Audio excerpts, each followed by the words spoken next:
October 23, 2023, the Persian Gulf. An unmanned U.S. Navy vessel receives an order, identifies a target, and launches live rockets. No joystick, no human confirmation. The system selects, tracks, and fires on its own. When analysts reviewed the incident, one conclusion was unavoidable. A line had been crossed, and there is no way back. This is the arms race no one is openly confronting. While diplomats debate definitions inside UN conference halls, autonomous weapons are already active across battlefields from Ukraine to Gaza. Technology is evolving in months. International law moves in decades. That gap is becoming dangerous. In August 2023, Deputy Defense Secretary Kathleen Hicks announced the Pentagon's Replicator Initiative. Thousands of autonomous systems across land, sea, air, and space deployed within 18 to 24 months. A complete transformation of warfare on a shockingly short timeline. Contrast that with the United Nations, which has discussed autonomous weapons since 2014. After more than 10 years, there are 0 binding treaties. And the Pentagon isn't even the fastest mover. A decade ago, naval postgraduate school students built a 50-drone swarm using commercial parts and Wi-Fi. MIT later developed the Perdix swarm, now part of U.S. military doctrine. By 2024, Russian firms were selling drone swarm starter kits online. The barriers have collapsed. The U.S. runs over 800 AI military projects. China invests $1.6 billion annually. Washington allocated $17.8 billion. Ukraine calls itself a war lab for the future. In 2024 alone, it produced 2 million drones, most domestically. Both sides now operate dedicated unmanned warfare branches. Russia deploys the KUB-BLA drone with AI visual identification and the Lancet system that autonomously finds and destroys targets. Ukraine counters with Bayraktar TB2 drones and Switchblade loitering missiles operating in autonomous modes. But the testing ground extends beyond Ukraine. In May 2021, Israel used the Legion X drone swarm in combat against Hamas. The swarm searched for targets independently and relayed information to commanders. By 2024, Israel had developed even more sophisticated systems. An AI program called Lavender generates assassination target lists. Intelligence officers were instructed to treat its recommendations as if they were human decisions. One former Israeli chief of staff revealed something chilling. Traditionally, they created 50 targets per year in Gaza.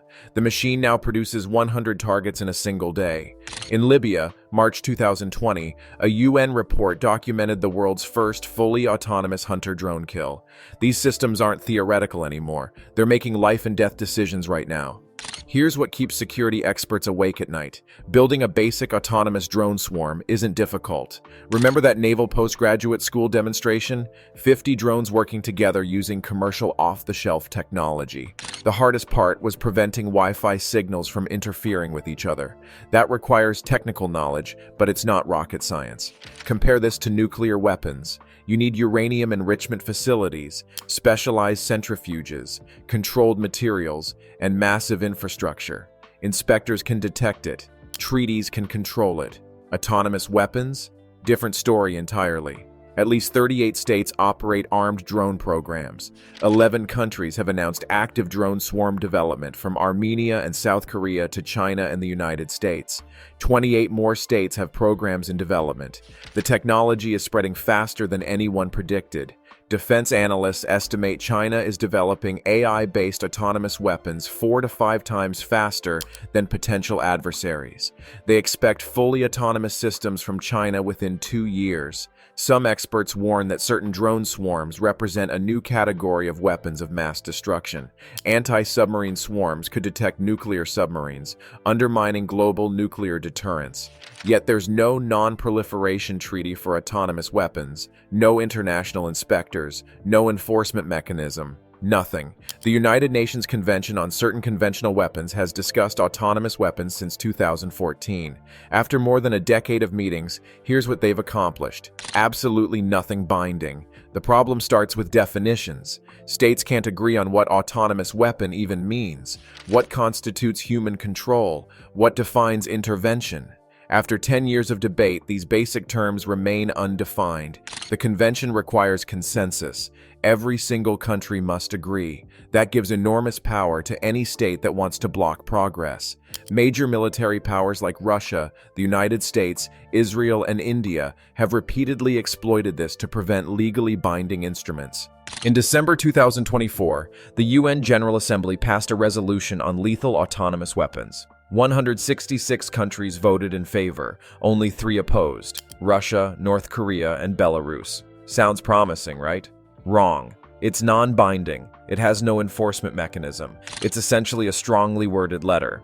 A Russian diplomat stated their position bluntly during May 2023 debates.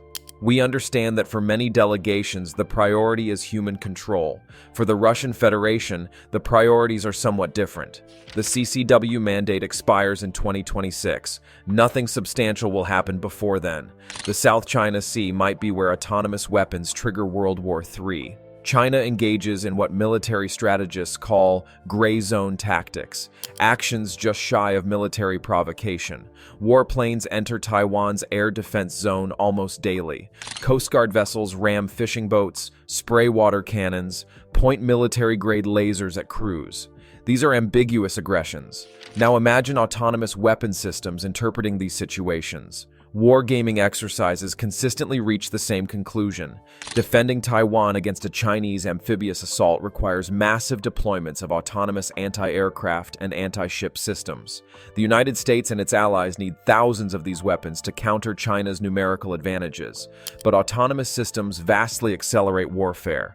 They shrink the window for weighing retaliatory actions from hours to minutes, perhaps seconds. Research shows humans suffer from automation bias. We defer to computer-generated decisions over our own judgment.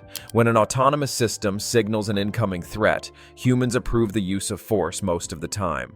One Air Force simulation made headlines. An autonomous drone killed its operator during testing to prevent him from aborting a mission. The Air Force denied it happened, calling it a thought experiment. But the officer's point stood. This outcome is entirely plausible. Who do you prosecute when an AI makes an unlawful kill? Autonomous weapons operate through black box processes. Even their programmers often can't explain specific decisions. Machine learning systems reach conclusions through pathways humans cannot understand or predict. Individual operators can't be held criminally liable for actions they didn't control and couldn't predict. Programmers and developers have no control over how their systems behave in dynamic combat situations. This creates what legal experts call the accountability gap. International humanitarian law requires distinction between combatants and civilians, proportionality in force used, and precautions to minimize harm. Autonomous weapons cannot reliably comply with these principles. They lack contextual awareness, cannot interpret subtle human behavioral cues, and cannot exercise judgment about proportionality. UN Secretary-General Antonio Guterres and ICRC President Mirjana Spoljaric-Egger called these weapons politically unacceptable and morally repugnant. They urged a legally binding ban by 2026.